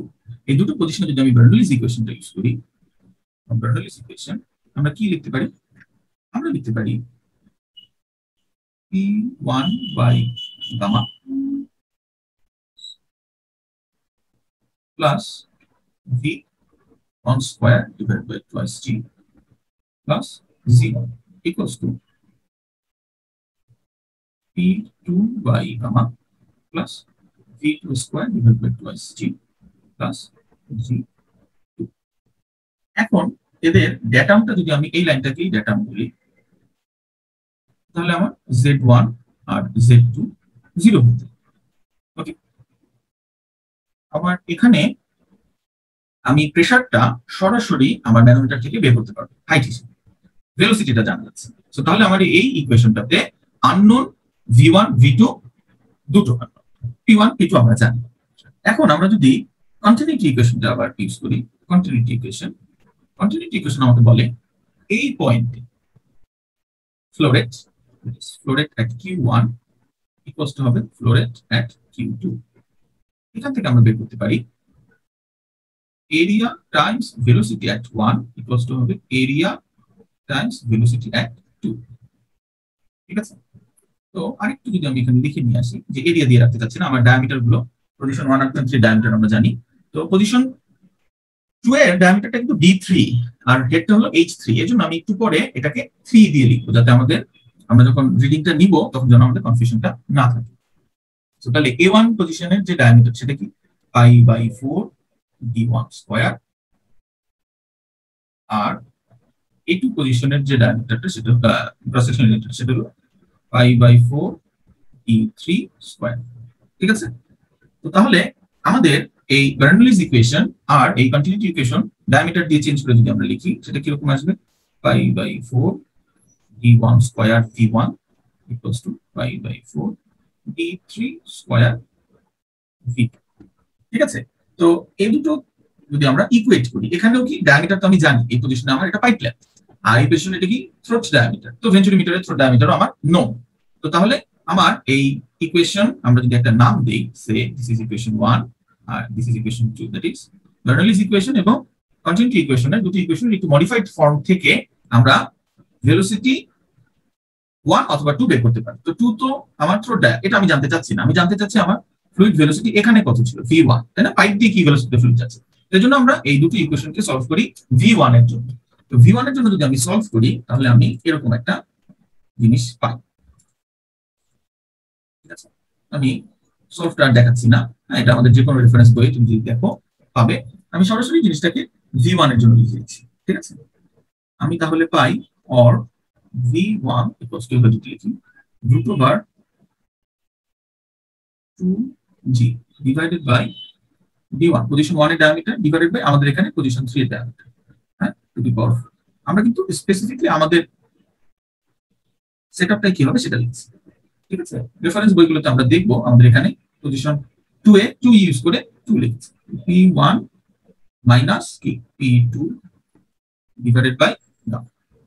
ঠিক আছে, আচ্ছা, তো এখন আমরা যদি এই ইকুয়েশনটার দিকে তাকাই, এটা হলো কোএফিশিয়েন্ট বলছি কনস্ট্যান্ট টার্ম। ঠিক আছে, আমাদের এসিলেশন ডিউ টু গ্র্যাভিটি, আমাদের পাইপের ডায়ামিটারটা ফ্লোর মধ্যে তো চেঞ্জ হচ্ছে না, থ্রোট ডায়ামিটারটা ফ্লো যখন হচ্ছে তখন চেঞ্জ হচ্ছে না, তাহলে আমাদের এই পুরো টার্মটা এটাকে আমরা একটা কনস্ট্যান্ট ধরতে পারি, সাথে কনস্ট্যান্ট গুলো দেখিয়েছিলাম অলরেডি, এবং আমরা রুট ওভারটাকেও কনস্ট্যান্টের মধ্যে নিয়ে আসলাম। আচ্ছা, এবং আমাদের এই যে P1 বাই গামা এবং P2 বাই গামা এটা সরাসরি আমার ব্যারোমেট্রিক হাইট H1 আর H3, তো সেটাকেও আমি একটু চেঞ্জ করতে চাই। তো তাহলে আমার চেঞ্জ গুলো যদি আমি একটু লিখি, আমি এই যে twice G divided by D1 by D3 the দি পাওয়ার 4 minus 1 root, এটাকে আমি একটা কনস্ট্যান্ট ধরলাম K1। আর আমি জানি P1 by gamma equals to H1, আমি সরাসরি এই ভ্যালুটা বের করতে পারবো। P2 by gamma equals to আমাদের এখানে H3। সো আমি আমার যে হেড ডিফারেন্সটাকে আমি ক্যাপিটাল H দিয়ে লিখলাম, এবং ক্যাপিটাল H হলো H1 মাইনাস H3। তাহলে আমার এই যে V1 এর ইকুয়েশনটা এটা চেঞ্জ হয়ে দেখো এরকম হয়ে যায়, V1 ইকুয়ালস টু হয় K1 H to the power half. এই জিনিসটা কি বোঝা গেল? জি স্যার। আচ্ছা, আমরা বের করতে চাচ্ছি আসলে flow rate. Therefore flow rate Q1 এটা কি হবে? Velocity at position 1 Times cross sectional area of position 1। তাহলে A1 টাইমস V1। তাহলে A1 এর ভ্যালু এটা একটা কনস্ট্যান্ট বোঝাই যাচ্ছে। V1 এর মধ্যে আমার একটা কনস্ট্যান্ট আছে K1 to the power H to the power half, sorry. তো তাহলে আবার আগের বারের মতো অ্যানালজি যদি আমি করি, আমার এই দুটো কনস্ট্যান্টকে বারবার ক্যালকুলেশনে এনে বারবার ক্যালকুলেশন করার তো কোনো দরকার নাই, তাই না? এই যে ভেলোসিটিটা আমরা কনস্ট্যান্ট বানালাম কেন? কারণ তুমি প্রত্যেকবার এই ভেলোসিটি মাপার জন্য তুমি এই ক্যালকুলেশনগুলো রিপিট করতে চাচ্ছ না। তো তাহলে এখানেও তো আমি যদি এই কনস্ট্যান্টটা রেখে দিই, এটাও আমাকে রিপিট করতে হবে। তো এখানেও আমি আরেকটা কনস্ট্যান্ট নিলাম, আমি কনস্ট্যান্ট এটা বললাম K সমান আমি বললাম K1 টাইমস K1, ঠিক আছে? সো এরপরে আমার তাহলে ফ্লো রেটটা চেঞ্জ হয়ে কি হলো? অর এই ফ্লো রেটটা হলো Q1, এটা হলো গিয়ে আমার KH to the power half, ঠিক আছে? আচ্ছা, এখন আমরা যে বললাম যে আমাদের আরেকটা ফ্লো রেট আছে, ঠিক আছে? আমাদের এই ফ্লো রেটটা আমরা বললাম যে আমরা যদি ওয়াটার বাকেট দিয়ে একই সেটআপে কাজ করছি, গত দিনের মতো ওয়াটার বাকেট দিয়ে যদি আমি একটা ফ্লো রেট বের করি, কিউ কিভাবে? ভলিউম ডিভাইডেড বাই টাইম দিয়ে যদি আমি একটা ফ্লো রেট বের করি, তাহলে এই ফ্লো রেটটা কি হবে? এই ফ্লো রেটটা হবে আমি কি পরিমাণ ওয়াটার পেলাম সেটাই। তো তাহলে এই ফ্লো রেটটাকে আমরা বলি অ্যাকচুয়াল ফ্লো রেট। এবং ফ্লো রেট এইটা এবং এটার সাথে আমরা ডিফারেন্স করছি, কারণ আমরা যখন দেখবো ক্যালকুলেশন করে আমরা যে ফ্লো রেটটা পাই, এই ফ্লো রেটটা আমার অ্যাকচুয়াল ফ্লো রেটের থেকে বেশি হয়, ঠিক আছে? এটাকে আমরা বলছি অ্যাকচুয়াল ফ্লো রেট QA। এই অ্যাকচুয়াল ফ্লো রেটের থেকে আমি এই যে এখানে ক্যালকুলেশন করে যেটা বের করেছি সেটাকে আমরা বলি হলো গিয়ে থিওরিটিক্যাল ফ্লো রেট QT। আমরা দেখবো আমাদের অ্যাকচুয়াল ফ্লো রেটটা থিওরিটিক্যাল ফ্লো রেট থেকে একটু বেশি কম হয়, থিওরিটিক্যাল ফ্লো রেটটা একটু বেশি হয়। আচ্ছা, তো কোশ্চেন হতে পারে কেন বেশি হয়? বেশি হয় আমরা আমাদের প্রিভিয়াস স্লাইডটাতে যদি একটু ফেরত যাই, আমরা এখানে কিছু অ্যাজাম্পশন করছি যে অ্যাজাম্পশন গুলো পারফেক্ট না। আমাদের প্রথম অ্যাজাম্পশনটা হলো আমরা বার্নলিজ ইকুয়েশন অ্যাপ্লাই করছি, বার্নলিজ ইকুয়েশন ইটসেলফ পারফেক্ট না। আচ্ছা, এরপরে আরেকটা জিনিস আছে, সেটা হলো আমার ফ্লুইড ফ্লোটা যদি আমি বলি, আমার এই চ্যানেলের মধ্যে দিয়ে ফ্লুইডটা ফ্লো করছে, আমি বললাম এই যে থ্রোট এরিয়াটা D3, কিন্তু অ্যাকচুয়ালি ফ্লুইডটা ফ্লো করে এইখান থেকে এসে যখন ফ্লুইডটা এভাবে আসতে থাকে D3 তে একটু অল্প একটা মানে একটু চেপে যায়, হ্যাঁ, D3 এই জায়গাটাতে এসে ফ্লুইডটা আবার একটু এরকম চেপে যায়, এটা হলো মাইনর লসের কারণে, ঠিক আছে? হঠাৎ করে এখানে কমে যাচ্ছে, তো এই জন্য তো এই যে চেপে গেল কিছু জায়গাটা, এই জায়গাটা ফাঁকা থাকে, এখানে ফ্লুইড যায় না, এই জায়গা দিয়ে ফ্লুইডটা ফ্লো করে না। তো তাহলে যে এরিয়াটা দিয়ে ফ্লুইডটা আসলে ফ্লো করছে সেই এরিয়াটা এই D3 থেকে একটু কম হয়, এটাকে যদি আমরা স্মল d বলি, হ্যাঁ, তো এটাকে বলে ভেনা কন্ট্রাক্টর। তো আমার ইকুয়েশনটাতে ইউজ করা উচিত ছিল ভেনা কন্ট্রাক্টর, এবং আমার এই যে ইকুয়েশনটা থেকে আমি বের করলাম এই ইকুয়েশনটাও পারফেক্ট না। এই দুটোর কারণে আমরা যখন এই ক্যালকুলেশনটা বের করি, হ্যাঁ, আমরা যখন এই ক্যালকুলেশনটা বের করি থিওরিটিক্যাল ফ্লো রেট, এই থিওরিটিক্যাল ফ্লো রেটটা আমাদের অ্যাকচুয়াল ফ্লো রেটের থেকে একটু কম হয়, বুঝা যায়? সো আমরা যদি আরেকটা কনস্ট্যান্ট ডিফাইন করি যে কতখানি কম হয়, এটা আমরা বের করতে চাচ্ছি, আমরা আরেকটা কনস্ট্যান্ট ডিফাইন করলাম, এটাকে আমরা বলি কোএফিশিয়েন্ট অফ ডিসচার্জ। এই জিনিসটা হলো আমার actual flow rate divide by theoretical flow rate, এবং এই ভ্যালুটা নরমালি 1 এর থেকে কম হয়। তো এই কোএফিশিয়েন্ট অফ ডিসচার্জটা আমি আমাদের এই থিওরিটিক্যাল ফ্লো রেটে ইউজ করতে চাচ্ছি। কেন ইউজ করতে চাচ্ছি আমরা দেখব। দেন আমার থিওরিটিক্যাল ফ্লো রেট QT, এই ভ্যালুটাকে কিভাবে লেখা যায়? লেখা যায় থিওরিটিক্যাল ফ্লো রেট কি লেখা যায় দেখো, অ্যাকচুয়াল ফ্লো রেটটাকে দেখো কিভাবে লেখা যায়। অ্যাকচুয়াল ফ্লো রেটটাকে লেখা যায় CD টাইমস QT দিয়ে, CD টাইমস QT দিয়ে। আচ্ছা, সো থিওরিটিক্যাল ফ্লো রেটটাকে আমি বের করলাম কি CD Times KH to the power half. তো অনেকেই হয়তো বুঝে গেছে এখন আমি কি করতে চাচ্ছি, আমি আবারও একটা কনস্ট্যান্ট কমিয়ে ফেলতে চাচ্ছি CH to the power half, যেখানে আমার C হলো গিয়ে CD টাইমস K। তো এই কাজটা করে আমার সুবিধাটা কি হলো? আমার সুবিধাটা হলো আমি যদি আমাদের এই যে সেটআপটা হাইড্রোলিক বেঞ্চ, এই হাইড্রোলিক বেঞ্চের আমি যদি সিডিটা জানি কোনো কারণে বা কোনো ভাবে, তাহলে আমি কি করতে পারলাম দেখো, অ্যাকচুয়াল ফ্লো রেট বের করতে পারলাম শুধুমাত্র আমার ম্যানোমেট্রিক ডিফারেন্সটা থেকে। কারণ এই কনস্ট্যান্টটা তখন আমি জানি। আমি যে কোনো একটা সময় ম্যানোমেট্রিক ডিফারেন্স যেটা H1 মাইনাস H3 এটা যদি আমি জেনে যাই আর আমি যদি কনস্ট্যান্ট সিটা জানি, তাহলে আমি সরাসরি ওই সময়ে অ্যাকচুয়াল ফ্লো রেটটা বের করে ফেলতে পারি। ঠিক আছে, কোনো ধরনের এই ওয়াটার বাকেট সিস্টেম এটা ইউটিলাইজেশন ছাড়া। এখন আমরা যদি আবার বলি, ওই যে আমি যেটা চাচ্ছিলাম, আমরা যদি তাহলে আমাদের যে পাইপটা ছিল, পাইপের মধ্যে হ্যাঁ এই যে আমাদের বেঞ্চুরিমিটারটা বসানো আছে, বেঞ্চুরিমিটারটা বসানো আছে বললাম যে এরকম করে। ঠিক আছে, তো বেঞ্চুরিমিটারের এগেইনস্টে আমরা যে H3 আর H1টা পাচ্ছি, সেটা সরাসরি আমরা যদি আমাদের একটা মেজারিং ডিভাইসে ইনপুট দেই, হ্যাঁ ছোট্ট একটা মাইক্রোকন্ট্রোলার লাগবে, আমরা সেখানে যদি কোডে আগেই এই সি এর ভ্যালুটা দিয়ে দেয়া থাকে, সে এই ভ্যালুটা নিবে, সি এর সাথে গুণ দিবে এবং এই হেডের আসলে স্কয়ার রুটটা নিবে, সি এর সাথে গুণ দিবে, সরাসরি ডিসপ্লে করবে। তো তাহলে আমি কিন্তু একদম ডাইনামিকলি এখন এই পাইপের মধ্যে দিয়ে কি পরিমাণ ফ্লুইড ফ্লো করছে সেটা ডাইনামিকলি কিন্তু আমি তাহলে জেনে যেতে পারি। বোঝা গেল? জি স্যার। আচ্ছা, কিন্তু আমার এখন এটা বুঝতে একটা প্রতিবন্ধকতা আছে, সেটা হলো আমি এই ভ্যালু অফ সি এটা আমি জানি না। বুঝা যায়? তো এই যে ভ্যালু অফ সি বা ভ্যালু অফ সি তো একটা কনস্ট্যান্টের সাথে কোএফিশিয়েন্ট অফ ডিসচার্জটা গুণ করা। এই কোএফিশিয়েন্ট অফ ডিসচার্জটা আমাদের স্যার যেটা বলেছিলেন যে এক একটা স্পেসিফিক অ্যাপারেটাসের জন্য এক এক আমাদের এই যে মেকানিক্যাল ডিপার্টমেন্টের হাইড্রোলিক বেঞ্চের সিডি একরকম, আমাদের এটাকে কি বলে, আমরা যদি ইসে যাই এটাকে কি বলে, সিভিল ডিপার্টমেন্টে যে আমাদের এরকম একটা ই আছে হাইড্রোলিক বেঞ্চ, ওদেরও একটা আছে, সেটাতে একরকম, বুয়েটে বললেন স্যার একরকম, এমআইসিতে একরকম। ঠিক আছে, তো তাহলে আমরা কি করব বা আমাদের এই জিনিসটাকে কিভাবে আমরা এই সিডিটা যেটা ধরবো সেটা দিয়ে আমরা এক্সাক্ট অ্যাকচুয়াল ফ্লো রেটটা সবসময় পাবো, এটা কিভাবে আমরা এনশিওর করবো? তো এই এনশিওরটা যদি আমরা একটা কাজ করি, সেটা হলো যদি আমরা একটা ভ্যালু নেই, তুমি একটা এক্সপেরিমেন্ট করলা, একটা এক্সপেরিমেন্ট করে তুমি একটা থিওরিটিক্যাল ফ্লো রেট পেলে, ভুল বললাম আমি, অ্যাকচুয়াল ফ্লো রেট পেলে, সে মিলিমিটার কিউব পার সেকেন্ডে, তুমি সেই সময় আমাদের H3 H1 H3 calculate count করলে, তারপরে তুমি একটু আগে আমরা ক্যালকুলেশন সেখান থেকে কিউ থিওরিটিক্যালটা বের করলে মিলিমিটার কিউব পার সেকেন্ডে, তখন তুমি এই দুটো ক্যালকুলেশন থেকে সিডি বের করলে এভাবে Q A divided by Q T. তো আমার একটা ভ্যালু আসে, এই ভ্যালুটাই তুমি বললে এই ভ্যালুটাই সঠিক, এবং এই ভ্যালুটা দিয়ে আমি সামনে আমার যত বার এইটার মধ্যে দিয়ে ফ্লুইডটা ফ্লো করবে ততবার আমি অ্যাকচুয়াল ফ্লো রেটটা এই সিডিটা ইউজ করে বের করে ফেলতে পারবো। আচ্ছা, থিওরিটিক্যালি এই জিনিসটা ঠিক আছে, গিভেন দ্যাট তোমার যে এই যে এক্সপেরিমেন্টটা এটা পারফেক্ট, বাট আমরা পারফেক্টলি এটা আসলে মেজার করতে পারি না, আমাদের হিউম্যান এরর থেকে যায়। তো এজন্য আমরা যদি একটা কাজ করি যে আমরা আমাদের এই পুরো যে আমরা একটা গ্রাফ পেপারে যে আমরা যে সবাই যে এক্সপেরিমেন্ট গুলো করলাম, আমরা এক একটা গ্রুপ 5টা করে ডাটা নিলাম, এবং এক একটা গ্রুপ আমরা এই 5টা ডাটার জন্য, ঠিক আছে, টোটাল 15টা যে আমার ভ্যালু আসলো, সেই 15টা ভ্যালু আমি প্লট করলাম। হ্যাঁ, প্লট করে এরপরে সেখানে বেস্ট ফিট কার্ভটা ড্র করলাম, সে এটা আমার বেস্ট ফিট কার্ভ হলো, এবং আমি এই সিডির ভ্যালু সেই বেস্ট ফিট কার্ভ থেকে এই সিডি এখান থেকে সিডির ভ্যালুটা বের করলাম। তাহলে আমাদের কোনো একটা এক্সপেরিমেন্টে যদি হিউম্যান এরর হয়ে যায় সেটা কি অটোমেটিক্যালি বাদ হয়ে গেল। আর সবার যে একটা এভারেজ, তাহলে আমরা যে এতগুলো এক্সপেরিমেন্ট করলাম তাহলে একটা এভারেজ সিডির ভ্যালু আমি বের করতে পারলাম, এবং সেটা দিয়ে যদি আমি পরবর্তীতে অ্যাকচুয়াল ফ্লো রেটটা এই যে এভাবে C H to the power half দিয়ে বের করতে চাই, সেটা আমার জন্য কি হবে, মোর অ্যাকুরেট হবে, মোর অ্যাপ্রোপ্রিয়েট হবে।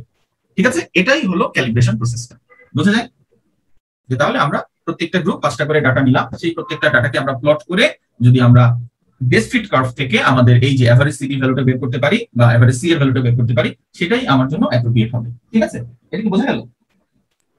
আমি একটু অ্যাড করি শশী, এখানে এই যে যেটা তুমি বললা যে তোমরা একটু খেয়াল করো, আমার স্যার যেটা বললো যে আমরা তুমি একটা গ্রুপে আছো, তুমি স্টুডেন্ট, তুমি একটা গ্রুপে আছো, তুমি একটা ক্যালকুলেট করলে, কিউ বের করলে, কিউটি বের করলে, মানে থিওরিটিক্যাল ফ্লো রেট বের করলে এবং ডিসচার্জ অ্যাকচুয়ালটা বের করলে, পরে একটা সিডি পেলে, তার মানে তুমি হয়তো কনফিডেন্ট, তুমি তোমার গ্রুপ, তোমার 5জন যারা বা 3জন যারা গ্রুপে আছে তারা কনফিডেন্ট যে আমাদের গ্রুপের ডাটাটা একদম অ্যাকুরেট। বাট এখানে কিছু এরর অবশ্যই আছে, সেই এররের লেভেলটা কতটুকু সেটাও কিন্তু আমরা জানি না, এরর আছে এটা আমরা শিওর। এখন তোমার আরেক পার্টনার বা আরেক গ্রুপমেট যখন আরেক গ্রুপে যখন স্টুডেন্টরা যখন ক্যালকুলেট করলো, তাদের কিন্তু সিডি হয়তো একটু ডিফারেন্ট আসছে, তারাও কিন্তু ক্লেম করবে যে তাদের গ্রুপের রেজাল্টটা অ্যাকুরেট। এই যে যেটা তাহলে আমরা যখন একটা এক্সপেরিমেন্টালি যখন ডাটা ক্যালকুলেট করার জন্য যখন একটা প্রেসক্রাইব করবো যে এই ডাটা এখান থেকে ক্যালকুলেট করেন আপনারা সবাই, তখন কোন ভ্যালুটাকে আমরা প্রেফারেন্স দেবো, সেটা কি তোমার গ্রুপের ডাটা না আমার ফ্রেন্ডের গ্রুপের ডাটা? এই যে জিনিসটা, এই যে কনফ্লিক্টটা যেটা হচ্ছে, এটার জন্য আমরা যেটা করি এটা হচ্ছে একটা ক্যালিব্রেশন করি। এই যে তোমার স্যার যেটা বললেন যে এখানে আমরা সবগুলো গ্রুপের ডাটা এখানে এই যে প্লটে গ্রাফে বসাবো, বসানোর পরে আমরা একটা হয়তো একটা স্ট্রেট লাইন পাবো, স্যার আর একটু ডিটেলস বলবেন এখানে স্ট্রেট লাইনটা কিভাবে আসবে। আমরা এখানে একটা স্ট্রেট লাইন পাবো, স্ট্রেট লাইন পেলে এখান থেকে আমরা যে সিডি ভ্যালুটা যেখান থেকে যেটা বের করবো, এখানে আমরা এটাকে বলতে পারি more accurate. Then your results and your friends results. ঠিক আছে, কারণ তোমারটার মধ্যে কিছু এরর থাকতে পারে, আরেকজনটা কিছু এরর করতে থাকতে পারে, তার উপর এভারেজ করে আমরা বেস্ট ফিট কার্ড দিয়ে আমরা একটা গ্রাফ করতে পারবো, সেখান থেকে সিটি পাবো। তোমার গ্রাফের মধ্যে তোমার স্যার একটু প্লট করেছে, তুমি একটু খেয়াল করেছো কিনা আমি জানি না স্টুডেন্টরা। দেখো এই ব্লু কালারের নিচে একটা পয়েন্ট দেওয়া আছে, আর ব্লু কালারের উপরে একটা পয়েন্ট দিয়েছে, সেটা পাশাপাশি কিন্তু ক্রস দিয়েছে। তার মানে এখানে এই এররটা যেটা আছে, কোন একটা পার্টিকুলার গ্রুপের কিন্তু ডাটা হয়তো অনেক ডেভিয়েশন হয়ে গেছে। হ্যাঁ, এখানে দেখাচ্ছে সারি থেকে দেখাচ্ছে যে ব্লু কালার অনেক নিচে, বাট ইন রিয়েলিটি হয়তো এটা আরো কাছেই থাকতে পারে, অসুবিধা নেই, কিন্তু সেটা অবশ্যই তার মধ্যে একটা এরর রয়ে গেছে। এই এররটাকে মিনিমাইজ করে তোমার রেজাল্টটা যে তুমি যে এক্সপেরিমেন্ট করছো তার অ্যাকুরেসি যে বেটার, সেটা প্রুফ করতে গেলে, সেটাকে এস্টাবলিশ করতে গেলে, সেটা হচ্ছে ক্যালিব্রেশনটাকে আমাদেরকে এমফাসাইজ করতে হয়। ঠিক আছে, থ্যাংক ইউ। আমরা যে এত কষ্ট করে তোমাদেরকে পড়াচ্ছি, হ্যাঁ, এটা যে স্যারও যে ইন্টারভিউ করে তোমাদের এটা বললেন, তো তোমরা হয়তো এটা বুঝতে পারছো না। এটা আমরা বলছি যে তোমরা যখন 4-1 যাবে, থিসিস করবে, তখন যে একটা ডাটা পেলাম এবং ডাটাটা কারেক্ট, এটা যেন তোমরা বিশ্বাস না করো। এই যে তোমাকে সেই ডাটাটাকে কি বারবার ক্রস চেক করতে হবে। এই জন্যই কিন্তু স্যার আমাকে, আমি বলার পরেও স্যার আবার এমফাসিস দিলেন, তাই না? আমরা এটাই তোমাদেরকে শেখাতে চাচ্ছি। ঠিক আছে, 4-1 যে এই জিনিসগুলো যেন তোমার মনে থাকে, যে হ্যাঁ, আমি একটা ইনস্ট্রুমেন্ট ইউজ করলাম, আমি ইনস্ট্রুমেন্টটা থেকে ডাটা যে রিড করলাম, এইটা ঠিক আছে কিনা, ইনস্ট্রুমেন্টটা ঠিক আছে কিনা, এবং আমার এক্সপেরিমেন্টে কোনো হিউম্যান এরর আছে কিনা, এটা যেন আমি সেটা ভেরিফাই করি। বোঝা যায়? ঠিক আছে, ক্যালিব্রেশনটা পড়ানোর এটাই সব থেকে মুখ্য উদ্দেশ্য। আচ্ছা, সো আমরা যেটা এখানে করতে চাচ্ছি, সেটা আমাদের ডাটা আমাদেরকে করতে দিচ্ছেন। কেন? আমরা তো খুব সুন্দর একটা স্ট্রেট লাইন এঁকে ফেললাম, কিন্তু আমাদের ডাটা তো স্ট্রেট লাইন না।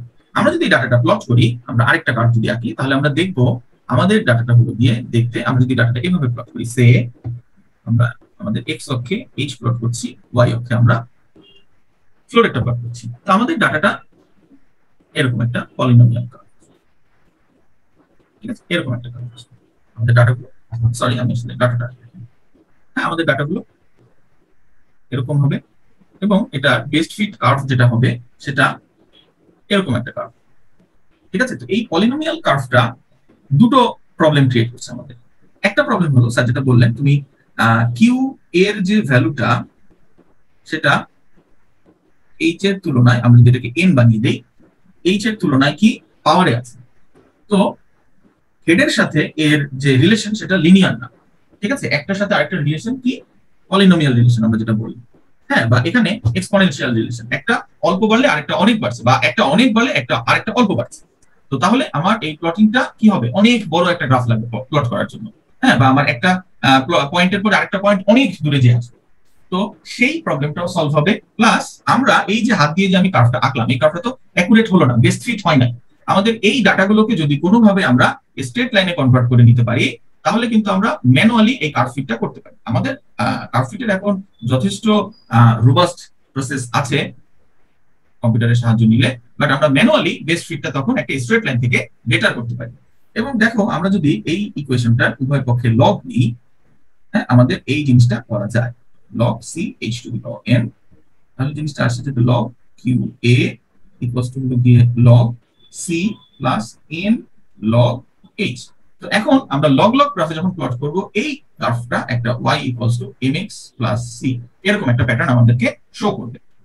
তো তখন আমরা এই ডাটাগুলো থেকে, আমাদের এই স্ট্রেট লাইনটা থেকে কি করব, স্ট্রেট লাইনটা থেকে আমরা বেস্ট ফিট স্ট্রেট লাইনটা থেকে তখন আবার আমাদের এই যে কোফিশিয়েন্ট c এবং এক্সপোনেন্ট n, এই ভ্যালুগুলো আবার বের করার চেষ্টা করব। বুঝা যায়? এটাই আজকে আমাদের কাজ। আচ্ছা, এই কাজটা যখন আমরা করব, তখন আমাদেরকে আবার একটু যে লগ লগ গ্রাফটা, সেটা আবার একটু দেখতে হবে যে লগ লগ গ্রাফটার আবার বিহেভিয়ার এটা আমাদের নর্মাল গ্রাফের মতো না। ঠিক আছে, আমরা এই গ্রাফটার মধ্যে একটা নর্মাল গ্রাফ নিয়ে আসি, তাহলে আমরা ভালো বুঝতে পারবো। নর্মাল গ্রাফ নিয়ে সরি,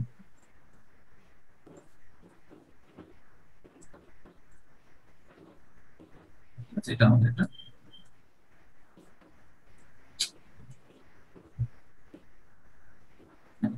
নর্মাল।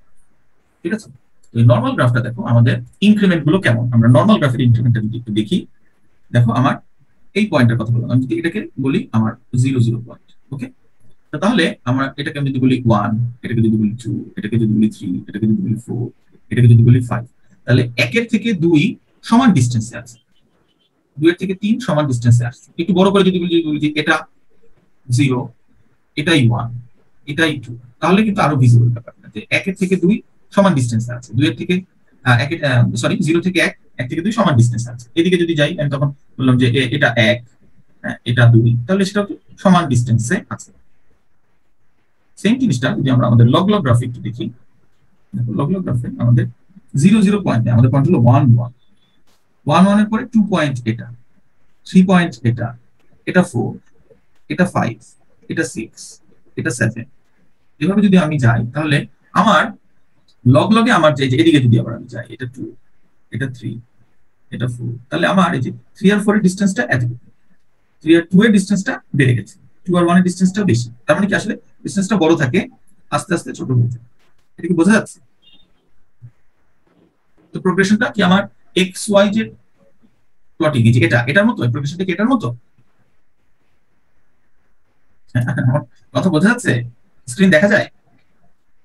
জি স্যার।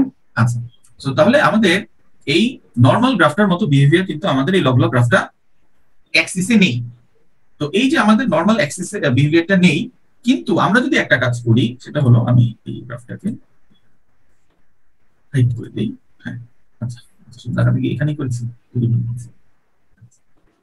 আমরা যদি আমাদের যে ডাটাটা আছে এক্স ওয়াই ডাটাটা যেটা আছে, সেই ডাটাটা যদি আমরা আমাদের সেটা হাইড করে দিই আবার, হ্যাঁ আমাদের যে ডাটাগুলো আছে এক্স ওয়াই ডাটাগুলো আছে, আমরা কি করলাম এভাবেই প্লট করলাম, এক্স গুণে গুণে গেলাম, ওয়াই গুণে গুণে যে এভাবে প্লট করলাম, আবার আরেকটা আসলো গুণে গুণে গেলাম, ওয়াই গুণে গুণে যে এভাবে প্লট করলাম, এভাবে প্লট করলাম। এভাবে যদি এক্স ওয়াই গুণে গুণে প্লট করে যেতে থাকি, হ্যাঁ আমি কি সেম প্রোগ্রেশনে গিয়েছি? এক্স যখন আমি গুনেছি 1 2 এর কি সমান ছিল, 2 3 এর কি সমান ছিল না, তাহলে আমার এখানে গোনাতে আমি একটু চেঞ্জ করেছি। এটা কি বোঝা যায়? আমি গ্রাফটাকে যে রিড করেছি, রিড করতে গিয়ে আমি একটু চেঞ্জ করে রিড করেছি। তো এই কারণে আমি যখন প্যাটার্নটা দেখবো, আমি এই যে প্যাটার্নটা দেখছি, আমি এই প্যাটার্নটা দেখবো, এটা হলো গিয়ে log Y versus log X pattern. এটা কি বোঝা গেল? দেখা যাচ্ছে না? Log Y versus log X প্যাটার্নটাই আমি দেখছি। বোঝা যায়? আমি আরেকটা পয়েন্ট একটু অ্যাড করে দিই, আমি তো মিস করেছি কিনা। এই যে স্টুডেন্ট একটু খেয়াল করো, তোমার স্যার যেটা বললেন 1 তারপর 2 তারপর 3 এক্স অক্ষ, তারপর 4 এক্স অক্ষ, এবার 5 6 এবার আছে, এরপর 9 এর পরে কিন্তু এখানে 1 আছে। এই 1টা বলতে আসলে এটা কিন্তু 10, 1 বলতে এটাকে 10 বলেছে, 9 এর পরে 10, 10 এর পরে যে 2টা দেখছো এটা হচ্ছে 20, 20 এর পরে 30 40 50 এটা 90 100, 100 এর পরে এটা আবার 200 300 400 করে এটা 1000। তার মানে এটা 10 বেজ আর কি, লগের 10 বেজ, ঠিক আছে? এটা মানে এখানে এক থেকে শুরু হয়ে 10, 10 এর পরে 20 30 40 করে 100, 100 এর পরে 200 300 400 এবং 1000, এরপরে আরো যদি থাকতো তাহলে 1000 পরে 2000 3000 এভাবে যেত, ঠিক আছে? এরকম ওয়াই অক্ষরটা এটা এখানে যেটা আছে স্যার যেটা দেখাচ্ছে সেটা হচ্ছে এক্স অক্ষ লগ স্কেলে, ওয়াই অক্ষরটাও লগ স্কেলে, এটাকে আমরা বলি লগ লগ গ্রাফ পেপার। আবার কিছু কিছু গ্রাফ পেপার তুমি নেটেও পাবা বা আমরা বাজারেও পাওয়া যায়, যেমন আমরা এক্স অক্ষরটা লগ স্কেলে, ওয়াই অক্ষরটা নর্মাল স্কেল, যেটা স্যার দেখালেন আমরা যেটা করে আসি সবসময়, এটা নর্মাল, তখন এটাকে সেমি লগ গ্রাফ পেপার বলে, ঠিক আছে? সেমি লগ, একটা লগ নেই নর্মাল, তখন সেমি লগ, ঠিক আছে? আর আমরা আজকে এখানে যেটা করবো সেটা হচ্ছে লগ লগ গ্রাফ পেপার।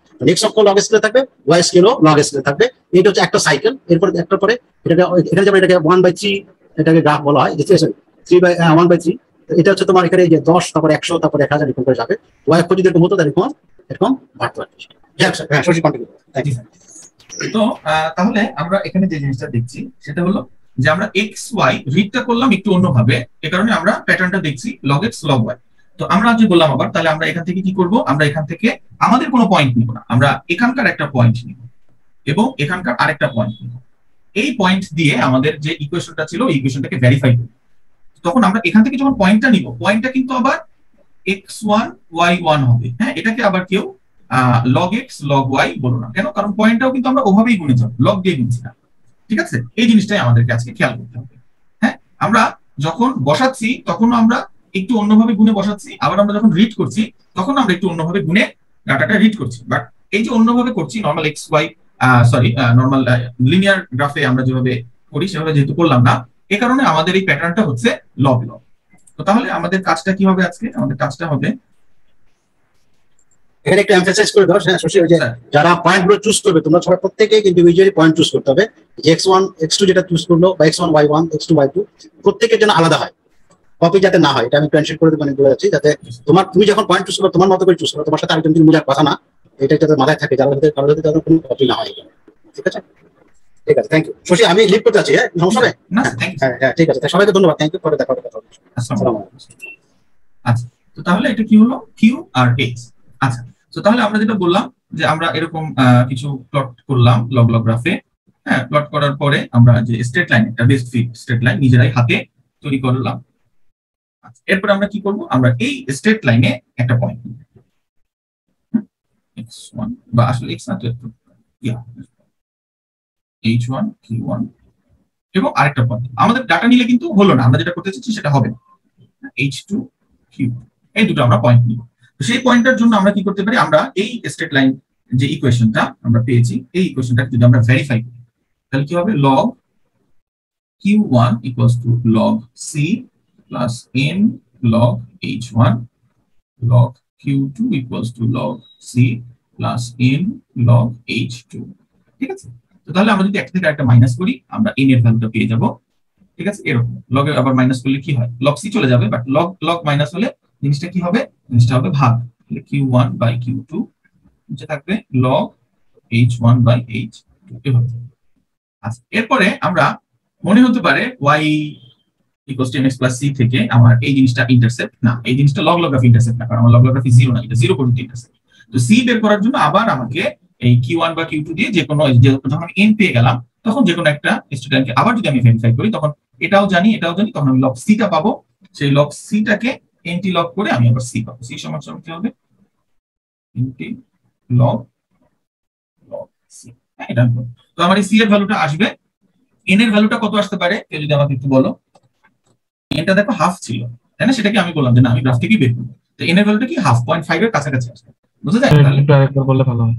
আচ্ছা দেখো আমরা কি করেছি, আমরা দেখো qa = ch to the power half ছিল, তো গ্রাফে আমরা বললাম যে না এই যে এটাও একটা কনস্ট্যান্ট, আমরা গ্রাফ থেকে এই ভ্যালুটা বের করব, তো সেই ভ্যালুটাই তো n, তাই না। তো তাহলে n এর ভ্যালুটা কত আসা উচিত সেটা জিজ্ঞেস করেছেন, বুঝা যায়। এখন অবজেক্টিভ ফাইন্ড cd ফর ভেন্চুরিমিটার, এই অবজেক্টিভটা আমাদের ফিল আপ হবে আমাদের এই যে ডাটা শিটে আমরা আজকে যে ডাটাগুলো পাচ্ছি সেটা কি দেখো, pipe diameter d1, throat diameter d2 এগুলো দেয়া আছে, এরিয়া অফ দ্য পাইপ দেয়া আছে, এরিয়া অফ দ্য থ্রোট দেয়া আছে, টেম্পারেচার দেয়া আছে, কাইনেমেটিক ভিসকসিটি অফ ওয়াটার দেয়া আছে।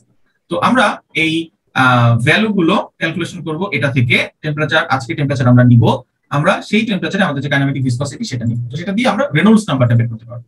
তো আমরা রেনল্ডস নাম্বার কি পড়েছি ক্লাসে? না স্যার। আচ্ছা ঠিক আছে, তাহলে আমরা রেনল্ডস নাম্বারটা একটু দেখব ইনশাআল্লাহ। তো আমরা রেনল্ডস নাম্বারটা এখান থেকে বের করতে পারবো।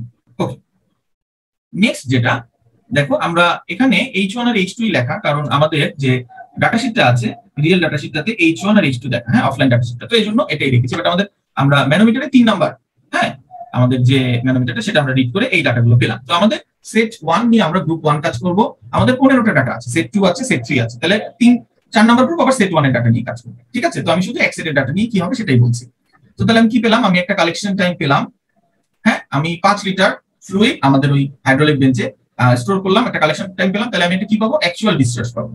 আমি ম্যানোমিটারের দুটো পেলাম, রিডিং পেলাম, আমি হেড ডিফারেন্সটা বের করলাম, আমার থিওরিটিক্যাল যে কনস্ট্যান্ট k1 সবার জন্য ফিক্সড সেজন্য আমি একবারই বের করব, k2 টাও সবার জন্য ফিক্সড সেজন্য আমি একবারই বের করব। আমার থিওরিটিক্যাল ডিসচার্জটা আমার এই যে এই দুটো ভ্যালু থেকে থিওরিটিক্যাল ডিসচার্জটা আমি বের করতে পারবো। আমার থিওরিটিক্যাল ডিসচার্জ কি k h to the power half, সেটা বের হয়ে যাবে। আচ্ছা, সিডি এর ভ্যালু আমি বের করতে পারবো এই যে আমাদের অ্যাকচুয়াল ডিসচার্জ আর থিওরিটিক্যালের মধ্যে, তারপরে আমি ভেলোসিটি 2 আর রেনল্ডস নাম্বারটা আমি একটু বের করে রাখবো। তো এই সিডি এর ভ্যালুটা কি হবে, আমার এই সিডি এর ভ্যালুটা কি হবে, এই 5টা যে আমাদের যে ভ্যালু এখানকার আমি এভারেজ সিডি ভ্যালুটা আমি এখানে ইনপুট দিব। ঠিক আছে, এই যে কোএফিশিয়েন্ট অফ ডিসচার্জ, বুঝলে। আচ্ছা, তো তাহলে আর হলো যে হেড ডিফারেন্স, অ্যাকচুয়াল হেড আমার কত ছিল, কোএফিশিয়েন্ট অফ ডিসচার্জ কত ছিল, আর রেনল্ডস নাম্বার কত ছিল, এটাই আমাদের কাজ। তো আমরা এই যে 5টা ডাটা, এই 5টা ডাটার মধ্যে শুধুমাত্র আমার কি এই যে অ্যাকচুয়াল এটা আর হেড ডিফারেন্স, হ্যাঁ এই দুটো ডাটা আমার অন্য গ্রুপের সাথে শেয়ার করতে হবে, তারা এই ডাটাগুলো দিয়ে কি করবে, গ্রাফ প্লট করবে, বুঝতে যায়। তো এই টেবিলটা হলো আমার এই ডাটাটা শেয়ার করার জন্য অন্য গ্রুপের সাথে। ঠিক আছে, তো আমার কাজটা কি বোঝা যায়, আমি আজকে কি করব, বা এক্সপেরিমেন্টটা যদি আমরা করতাম তাহলে আমরা কি করতাম, এটা কি বোঝা যায়। ওই একই এক্সপেরিমেন্ট সেটা আমরা কাজ করতাম 5 বার, আমরা 5টা ফ্লোর জন্য আমরা ফ্লো রেট মেজার করতাম, আর হলো কি আমরা এই থিওরিটিক্যাল ফ্লো রেট মেজার করার জন্য h1 আর h3 এই ভ্যালুগুলো কালেক্ট করতাম। এরপরে কি করতাম, এটা কি বোঝা যায়? জি স্যার। মানে আমাদের টোটাল 9টা গ্রুপ, তাহলে কি স্যার আমরা 9টা গ্রুপের ডাটা এখানে ইনপুট দিব? না, 9টা গ্রুপের ডাটা ইনপুট দিতাম যদি আমরা এটাকে কি বলে অফলাইনে ক্লাসটা করতাম, কিন্তু আমি তোমাদেরকে 3 সেট ডাটা সাবমিট করছি, তো তোমরা 3টা সেট ডাটা গ্রাফটাতে ইনপুট দিবা ইনশাআল্লাহ। ঠিক আছে, আর একটা গ্রুপ কাজ করবে 5টা ডাটা নিয়ে, এক সেট ডাটা নিয়ে যেটাতে 5টা ফ্লো রেট আছে, বুঝলে? এটা আমরা যে কোনো ডেটা সেট করতে মানে চুজ করতে পারবো। না, এটা তো বললাম, তুমি খেয়াল করছো না। তাহলে আমি বললাম না, গ্রুপ 1 কাজ করবে সেট 1 নিয়ে, গ্রুপ 2 কাজ করবে সেট 2 নিয়ে, তারপরে গ্রুপ 3 3 নিয়ে, গ্রুপ 4 নাম্বার আবার রোটেশনে সেট 1 নিয়ে কাজ করবে। বুঝতে যায়? জি স্যার আচ্ছা হ্যাঁ বলো। স্যার ওই যে গ্রাফ যেটা বললেন যে স্যার গ্রাফে একটা এখনো graph- আসেনি, এতটুকু কি বুঝেছো কিনা? জি স্যার জি স্যার এতটুকু বোঝা গেছে? জি স্যার। আচ্ছা তাহলে দেখো, আমরা আমাদের এই যে প্রথম আমাদের যে অবজেক্টিভটা, এটা আমরা শেষ হলো। আচ্ছা, পরের অবজেক্টিভটা কি? To plot Q A against H in log log paper and find the exponent of H and CD. ঠিক আছে, তাহলে সিডিটা কি? আমরা ওই যে গ্রাফ থেকে যে সি বের করছি, সেই সি ডিভাইডেড বাই কে, সেটা হলো সিডি। তো তাহলে এই যে এখন গ্রাফটা আসলো, তাহলে আমি কি করব? আমি আমার যে 5টা ডাটা আছে এটা আমি গ্রাফে প্লট করব, প্লাস আমি অন্য গ্রুপের কাছ থেকে ডাটাগুলো নিব। তাহলে আমার টোটাল, আমাদের যেহেতু 3 সেট ডাটা, আমাদের টোটাল 15টা ডাটা হবে। এই 15টা ডাটা আমি কি করব? এই 15টা ডাটা আমি লগ লগ গ্রাফে প্লট করব। লগ লগ গ্রাফে প্লট করে আমি সেখানে একটা বেস স্ট্রিট লাইন আঁকার চেষ্টা করব। ঠিক আছে, এই যে লগ লগ গ্রাফটা যদি আবার আমরা একটু ওপেন করি, ঠিক আছে, স্যার গ্রাফের ব্যাপারটা আরেকবার একটু বলেন। এই যে আমি বললাম যে তুমি 5টা ডাটা কি পেয়েছো? জি স্যার হ্যাঁ, প্লট করে দিই। এই যে 5টা ডাটা প্লট দিলে, অন্য গ্রুপ থেকে তুমি আরো 5টা ডাটা পেলে, সেটাও প্লট করে দিলে, আরেকটা গ্রুপ থেকে তুমি আরেকটা ডাটা পেলে, সেটাও প্লট করে দিলে। এখন এই গ্রাফে এখন আমার 15টা ডাটা প্লট করা হয়েছে। এরপরে তুমি এখানে কি করলে? বেস্ট ফিট লাইন আঁকার চেষ্টা করলে, নিউমেরিক্যাল অ্যানালাইসিস আমরা এটা করেছি। ঠিক আছে, এরপরে এই লাইন থেকে তুমি ওই যে আমি দেখালাম যে এই লাইনের উপরে তুমি একটা পয়েন্ট, এই পয়েন্টটা তুমি যখন ক্যালকুলেশন করছো তোমার একরকম হবে, আরেকজন যখন ক্যালকুলেশন করছে আরেকজনের একরকম হবে, এটা কারোর সাথে কারোটা মিলবে না, এটাই স্যার বললেন। তো এই পয়েন্ট, এই যে এখানে এটা পয়েন্ট 1 আর এটা পয়েন্ট 2, এই পয়েন্ট দুটো দিয়ে আমরা তখন এই ক্যালকুলেশনটা করব। এই যে ক্যালকুলেশনটা করব যে ফাইন্ড দ্য এক্সপোনেন্ট, আর এই এক্সপোনেন্টের ক্যালকুলেশনটা কিভাবে করব সেটা যে আমি এই যে এখানে দেখালাম, এই যে ক্যালকুলেশনটা আমি দেখালাম, এই ক্যালকুলেশনটা করতেছি। বুঝা যায়? স্যার মানে আমরা তো কিউ ভার্সেস এইচ এ মানে এইচ এর মানে কিউ আর এইচ এর ভ্যালুগুলো নিয়ে জাস্ট সবগুলা ডাটা টেবিলে বসাবো, তারপরে জাস্ট একটা স্ট্রেট লাইন আসবে, এই গ্রাফে বসাবো, তারপর একটা স্ট্রেট লাইন এঁকে দুইটা পার্টিকুলার পয়েন্ট নিব, একটা ফার্স্টের দিকে একটা লাস্টের দিকে, এরপরে যে কোনো জায়গায় তুমি নিতে পারো, কারণ এটা তো স্ট্রেট লাইন, তুমি একটা স্লোপ বের করতে চাচ্ছ, তো যে কোনো জায়গায় তুমি নিতে পারো। বুঝতে পারছি। ঠিক আছে, আচ্ছা, তো তাহলে তখন আমরা সেই ক্যালকুলেশন করে এই যে কি পেলাম, এই যে এক্সপোনেন্ট গুলো পেলাম, তো এক্সপোনেন্ট থেকে তখন সিডি ভ্যালুটা আমরা বের করতে পারবো। ঠিক আছে, আর সেটার সাথে সাথে আমার ভেঞ্চুরিমিটারটা ক্যালিব্রেশন হয়ে গেল, এটাই আমার ভেঞ্চুরিমিটার ক্যালিব্রেশন যেটা, সেটা এটাই। ঠিক আছে, সবার ডাটাগুলো নিয়ে যেহেতু আমি ক্যালকুলেট করলাম, সেটাই আমার ভেঞ্চুরিমিটার ক্যালিব্রেশন। বুঝা যাচ্ছে? এটাই আমাদের কাজ। স্যার লগ গ্রাফের ইয়াটা আরেকবার একটু বোঝালে ভালো হতো। তুমি কি বোঝো না সেটা তুমি এখন বলো। প্লটিং করার ইয়াটা একটু বোঝালে। প্লটিং করাটা, তুমি ডাটাটা নিয়ে তুমি এখানে হাতে গুনে গ্রাফে যাবে, এটাই তো। একটা এক্স অক্ষে কিছু তোমার ভ্যালু থাকবে, তুমি সেই স্কোয়ার গুণে গুণে যাবে, ওয়াই অক্ষে কিছু ভ্যালু থাকবে, তুমি সেখানে স্কোয়ার গুণে গুণে যাবে। গ্রাফটাই এমন যে এক্স অক্ষের স্কোয়ার গুলো একজন আরেকজনের সমান না, সো তুমি শুধু গুণে গুণে গেলেই হবে, বাকিটা গ্রাফ নিজে হ্যান্ডেল করে দেবে। বুঝলে? জি sir. Sir log log paper যেটা, সেটা কি আমরা কিনে এনে